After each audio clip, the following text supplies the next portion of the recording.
Good evening and welcome to the Thai PBS World. Anti-government protester has vowed to step up their activities in response to Constitutional Court ruling in decision to acquit Prime Minister Prayut Chan-o-cha.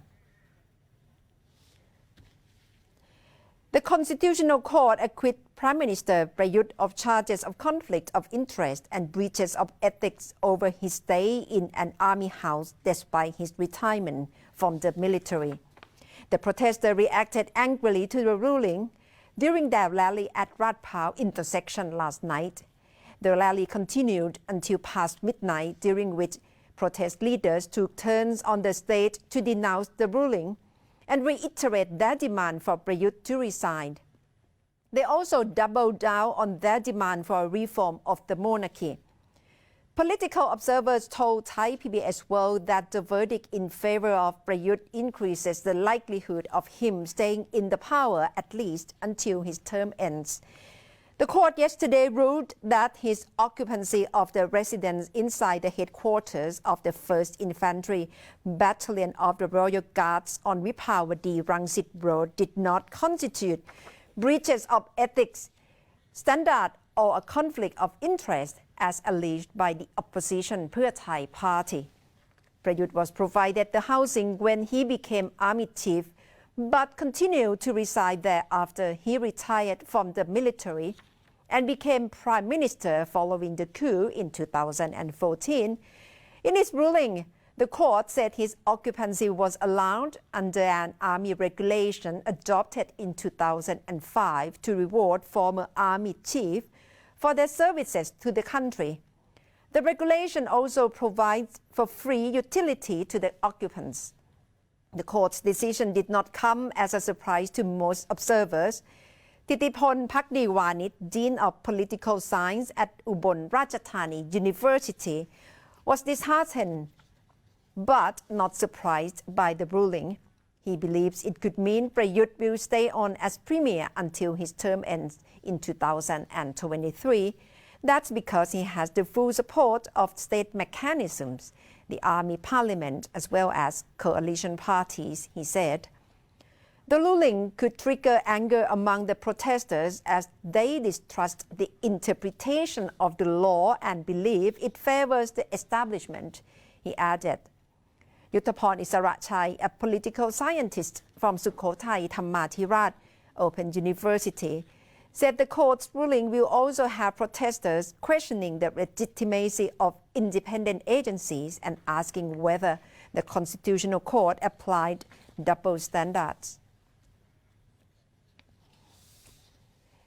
The recent return of at least 10 Thai from neighboring Myanmar and some of them tested positive with COVID-19 sparked fears of new round of the spread of the pandemic COVID-19.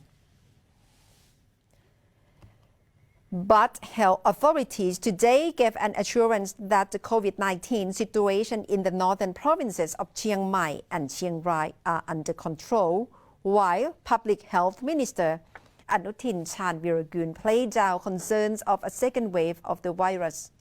However, a medical expert warned that the country needs to be put on high alert for a potential second wave of the pandemic following what happened in the two provinces. Speaking at a press conference, Dr. Kiatpum Wongkrajit, the permanent secretary of the Public Health Ministry, said local health officials had all necessary information regarding the returnees' whereabouts and timelines of their movement. The health officials also have a list of 699 people with whom they have come into contact, he said. Dr. Kittipum also allayed fears that there could be a spread of the virus by the returnees. He said the 10 patients who illegally crossed back to Thailand from the border town of Tha Khilek in Myanmar are showing mild symptoms and are now being quarantined. Public Health Minister Anutin said the cases in the north are not signaling a potential second wave of the pandemic and gave an assurance that health authorities are having the situation under control. However, Associate Professor Dr. Thira Waratnarat of the Faculty of Medicine at Chulalongkorn University expressed concerns that the infected returnees could pose a high risk of a second wave. Dr. Thira said some of the illegal returnees traveled to several places, visited entertainment venues and shared cigarettes and drinks with friends, activity with risk transmission of the disease. He urged the public not to lower their guard. Meanwhile, Chiang Rai Governor Prachon Pratsakul dismissed speculation that a lockdown of the province was being considered. He said he was confident that local authorities are able to deal with the situation without having to resort to such drastic measure.